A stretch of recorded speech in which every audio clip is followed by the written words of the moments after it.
नमस्कार।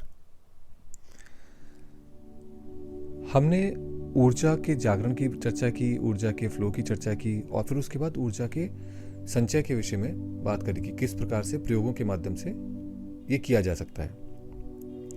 अब now you have this energy stored in you, वो ऑलरेडी आपको उपलब्ध है क्योंकि आपने स्टोर कर ली।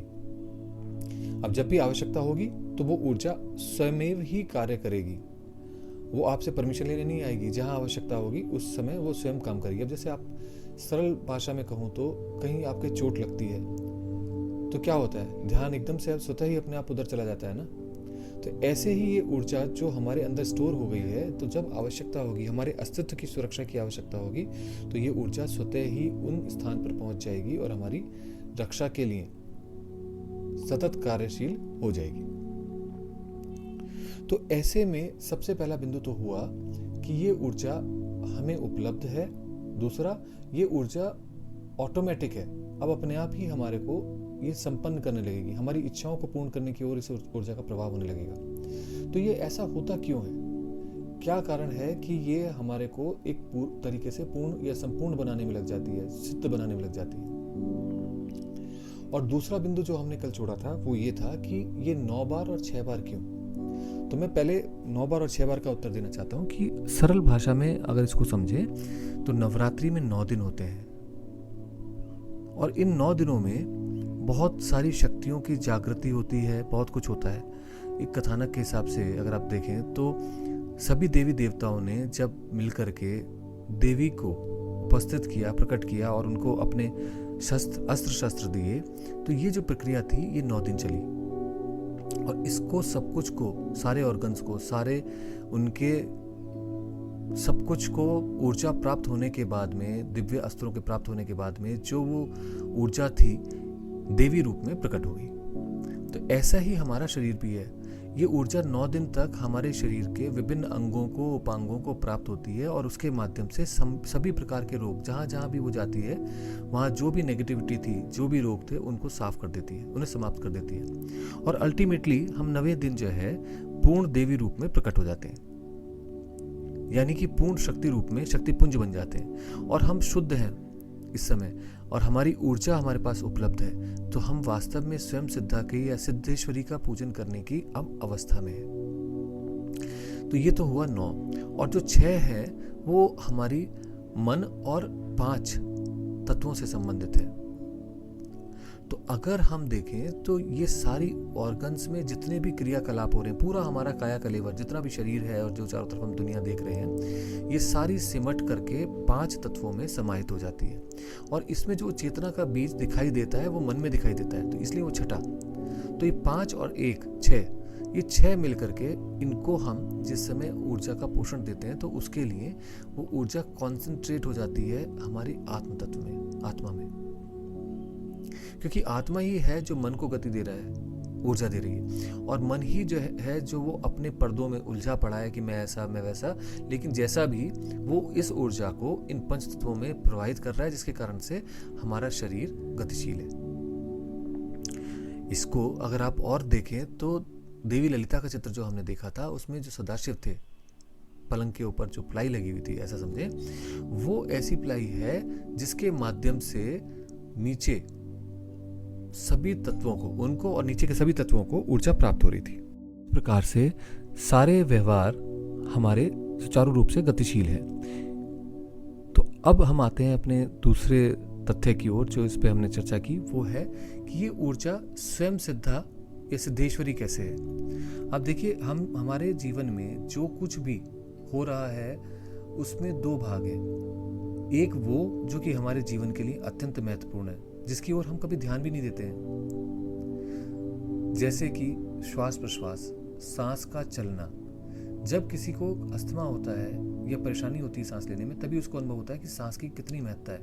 वरना सांस आती है, जाती है, किसी को पता भी नहीं कि सांस हमारी कितनी बार दिन में आई और गई, कितनी बार हमारे को खांसी हुई, कुछ नहीं पता है।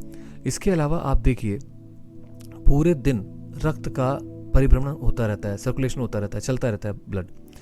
तो किस प्रकार से उसकी प्योरिफिकेशन हो रहा है, उससे उसमें ऑक्सीजनेशन होता है उसका, और वो कैसे पूरे शरीर में घूम रहा है, कहाँ से क्या निकाल रहा है, क्या कर रहा है, हमें कोई बोध नहीं है, कोई हमारे पास उसकी चेतना नहीं है। ऐसे ही और जितनी भी क्रियाएं हैं, जैसे कि डाइजेशन, खाना पचता है तो स्वतः ही एंजाइम्स का सीक्रेशन हो रहा है और वो उन्हें समझ रहे हैं कि कौन सा एंजाइम कितना निकालना है, शरीर की इंटेलिजेंस समझती है और उसको करती रहती है, हमें कहीं कोई बोध नहीं है। अब ऐसे ही बहुत सारे शरीर के क्रियाएं हैं जो हमारे शरीर में चलती रहती हैं, लगातार चलती रहती हैं, जैसे पंपिंग ऑफ बाय हार्ट, या जैसे एनर्जी का प्रोड्यूस होना लंग लीवर के माध्यम से, ग्लाइकोलिसिस के माध्यम से, लिपोलिसिस के माध्यम से। ये सारी क्रियाएं अपने आप ही हो रही हैं, आप बस अपनी इच्छा कीजिए, काम होता रहता है। आप जो है उठ के चलना चाहते हैं तो आपको ऊर्जा की आवश्यकता होगी, लीवर तुरंत ऊर्जा के पैकेट्स आपको प्रदान कर देता है और आपका शरीर चलने लगता है। तो इसी प्रकार से ये सभी जगह पूरा शरीर किस प्रकार से चल रहा है, बोल रहा है, खा रहा है, तो कहा जाता है ना कि हमारे अंदर से देवी बोल रही है। वास्तव में यही ललिता का देवी का चित्र है, जिसके माध्यम से जो ऊर्जा है, देवी है, वो शक्ति इन विभिन्न तत्वों में आती है और वो मैनिफेस्ट करती चली जाती है। और वो मैनिफेस्टेशन हमें दिखाई देता है एक मैट्रिक्स की फॉर्म में, एक क्रियाकलाप की फॉर्म में, कि हम उठे और हमने ये काम किया, हम उठे और चल करके दूसरे कमरे में चले गए और जाके सोफे पे बैठ गए। अब ये एक क्रिया हुई, लेकिन इसके पीछे ये रहस्य है। अब आपको स्पष्ट हो गया होगा कि किस प्रकार से देवी ललिता का चित्र हमारे पूरे व्यक्तित्व को नियंत्रित करता है। पांचों शिव जो देवी ललिता के नीचे हैं, ब्रह्मा, विष्णु, महेश, ईश्वर और सदाशिव, ये हमारे 5 चक्रों से जुड़े हुए हैं और उनके माध्यम से 5 तत्वों को नियंत्रित करते हैं और उसके माध्यम से हमारे पूरे शरीर में फैल गए हैं ये 5 तत्व। तो सेंसिंग का काम हो, यानी कि किसी भी चीज़ का हमें, जैसे हमने स्पर्श किया तो टच महसूस होता है ना, तो उसे सेंस कहते हैं, तो वो सेंसिंग का काम हो, या फिर मोटर एक्टिविटी हो, यानी कि हम किसी को, जिसको टच किया हमने, अगर सही नहीं लगा, हम धक्का देना चाहते हैं, मतलब उससे दूर हटना चाहते हैं, तो ये मोटर एक्टिविटी हुई, तो ये मोटर एक्टिविटी हो। तो ये दोनों एक्टिविटीज़ के लिए वो ऊर्जा इन शिव तक जाएगी और देवी ललिता की कृपा से उसका एक रिस्पॉन्स या तो ऑटो रिस्पॉन्स सिस्टम से जाएगा, जो रिफ्लेक्स एक्शन कहलाता है, या फिर हमारे सेंट्रल नर्वस सिस्टम से उसका एक थॉट आउट रिस्पॉन्स जाता है। तो अगर आप स्पष्ट रूप से आप देखें तो 2 प्रकार की क्रियाएं हमारे जीवन में बहुत महत्वपूर्ण है जो हो रही हैं। एक तो वो जिसके बिना जीवन संभव नहीं, जैसे कि सांस लेना, दिल का धड़कना, हृदय का धड़कना, ब्लड का पंप होना, लंग्स के द्वारा ब्लड का ऑक्सीडाइज होना, ये सब वो क्रियाएं हैं जो अत्यंत आवश्यक है, जिसके बिना जीवन संभव नहीं है। और दूसरी ओर वो क्रियाएं हैं जो हमारी स्वैच्छिक है, इच्छा पर निर्धारित है, हमें ईश्वर की तरफ से मिला हुई चॉइस है कि हम अपने जीवन को कैसे जीना चाहते हैं, वो दूसरी क्रियाएं हुई। अब ऐसे में जो बाकी शेष क्रियाएं हैं उनको भी हम अपनी चॉइस के हिसाब से अपने जीवन का निर्माण करने के लिए उपयोग कर सकते हैं। अब ये तो हम सभी जानते हैं। तो ऐसे में ये जो 2 मार्ग हुए, 2 आवश्यकताएं हुई हमारे शरीर की सबसे ज़्यादा ज़रूरी, एक तो जीवन को सस्टेन करने वाली एक्टिविटीज़। तो ये सारी एक्टिविटीज़ को अगर आप देखेंगे तो ये एक मर्यादा में ऑपरेट करती हैं। मर्यादा में ऑपरेट करने का मतलब बोले तो इसका अर्थ हुआ कि जैसे हृदय को 72 बार, 70 से 72 बार, 75 बार धड़कना है 1 मिनट में, तो ये एक मानक हुआ, ये एक मर्यादा हुई जिसमें हृदय का धड़कन बंधी हुई है। इसी प्रकार से हमारे ब्लड में कितना हीमोग्लोबिन होगा, 10 होगा कि 14 होगा, ये एक मर्यादा है, मानक है, उसी के अनुरूप हम स्वस्थ रहते हैं। इसी प्रकार से कितना ऑक्सीजनेशन होगा लंग में ब्लड का, ये सब मर्यादाओं में बंधा हुआ है। तो अगर आप देखें, आपने अपनी पैथोलॉजिकल रिपोर्ट जब भी निकलवाई होंगी तो सभी में एक मानक दिए होते हैं, स्टैंडर्ड्स दिए होते हैं कि इतनी से इतना ये वैल्यू रहनी चाहिए। तो ये सब एक मर्यादा हुई। इस मर्यादा में बंधे हुए पूरे शरीर को पूर्ण स्वस्थ कहते हैं। और जब भी वो इसमें कोई डेविएशन आती है तो हम रोगाक्रांत हो जाते हैं, रोगग्रस्त हो जाते हैं और फिर हम उस रोग का इलाज कराते हैं ताकि हम वापस बैलेंस को, मर्यादा को उपलब्ध हो। तो जब इसमें मर्यादा, जिसकी जो हमारे जीवन के लिए सबसे ज़्यादा जरूरी है, उसमें हम मर्यादा में रहते हैं, तो क्या हमारी इच्छाओं से उत्पन्न हमारी चॉइसेस और उससे बनने वाला हमारा जीवन, क्या उसमें हमें आनंद की आवश्यकता नहीं है? क्या हमें उसमें मर्यादा की आवश्यकता नहीं है? उसमें भी मर्यादा की आवश्यकता होती है।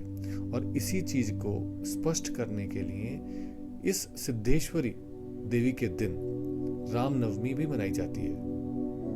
राम वो है जिनको मर्यादा पुरुषोत्तम कहा गया है। तो आप समझ पा रहे होंगे कि मैं क्या कहना चाह रहा था, कि जब जीवन की सबसे जरूरी क्रियाएं भी मर्यादा में रहती हैं, तो क्यों ना संपूर्ण जीवन जो हमारे को स्वैच्छिक हमें चॉइसेस मिली हुई हैं जीवन में अपने जीवन को जीने की, तो क्या उनको भी मर्यादा में नहीं जिया जा सकता? तो उसका उदाहरण है भगवान नारायण का अवतार राम। तो राम वो ऊर्जा है, वो चेतना है जो रमेति रामा, जो सर्वत्र रमा हुआ है। बिल्कुल जैसे हमारी बॉडी में नाभि से उपलब्ध ऊर्जा 72,000 नाड़ियों के माध्यम से पूरे शरीर में विकृत है, वो अवेलेबल है, ऐसे ही राम भी सर्वत्र अवेलेबल है। राम सर्वत्र है, कोई लिमिटेड नहीं है। तो रमे इति रामा जो कि सर्वत्र हैं, ऐसे राम मर्यादा के पुरुषोत्तम कहलाते हैं। उन्होंने एक जीवन का उदाहरण उपस्थित किया कि किस प्रकार से हम उन आदर्शों को, उन मानकों को, उन मर्यादाओं को निभाते हुए अपने जीवन को पूर्ण संतुलित रख सकते हैं। तो it was a balanced life.